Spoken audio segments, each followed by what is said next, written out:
You know, Abu Sufyan, before he was a Muslim, he was the leader of the Meccans, the Meccan army. And prior to him being a leader, he was one of the top leaders. But after the death of Abu Jahl, etc., he became the leader.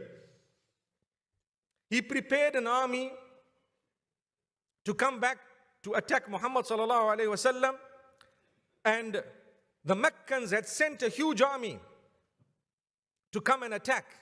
And the Mu'mineen were small in number, 313, small number. They were not even prepared with their own weapons.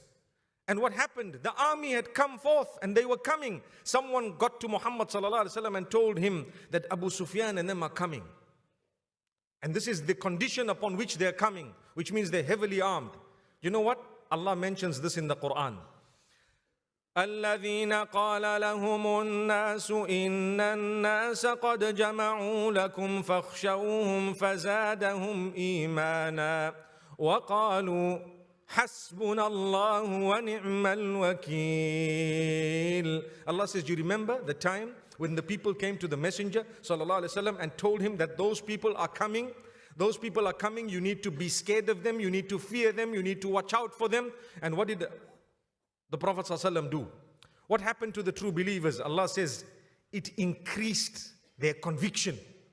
It made them firm in their faith.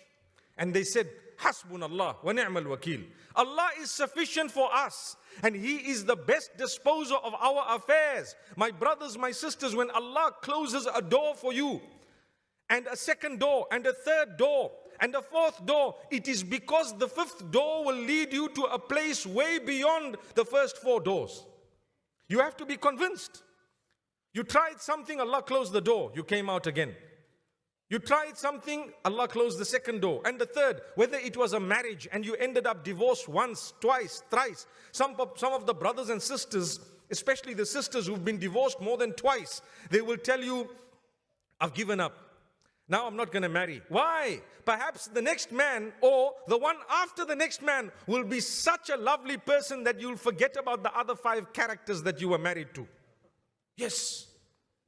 But if you stop, that's where everything stops. You gave up, that's where your hope stops. You lost a job, a second one, a third. You applied one, they didn't accept it, they rejected it. 1, 2, 3, 4, 5. I applied for 10 jobs. No one's giving me a job because Allah says, you know what? The 12th one is actually a mega deal. Subhanallah.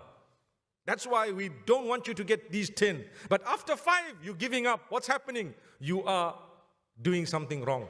Don't react in that way. A reaction of giving up hope is not part of the dictionary of a mu'min. A believer does not give up hope. When something happens, you suffered a loss today, a loss tomorrow. 1 year, business is not going right. 2 years, something is going wrong. For as long as you did not give up hope and you keep thanking Allah and you keep trying, trust me, 5 years later, that multi-million-dollar deal that people were waiting, notice I said dollars, not rands, that people were waiting for, subhanallah, came to you. But what happened the 5 years? You struggled. Suddenly you shot up to the top. That was Allah. Why? You reacted with hope. In the face of that, which would have brought about hopelessness to those who don't believe. Allahu Akbar. Hasbunallah wa ni'mal wakil. Allah is sufficient for me, for us, and He is the best disposer of our affairs.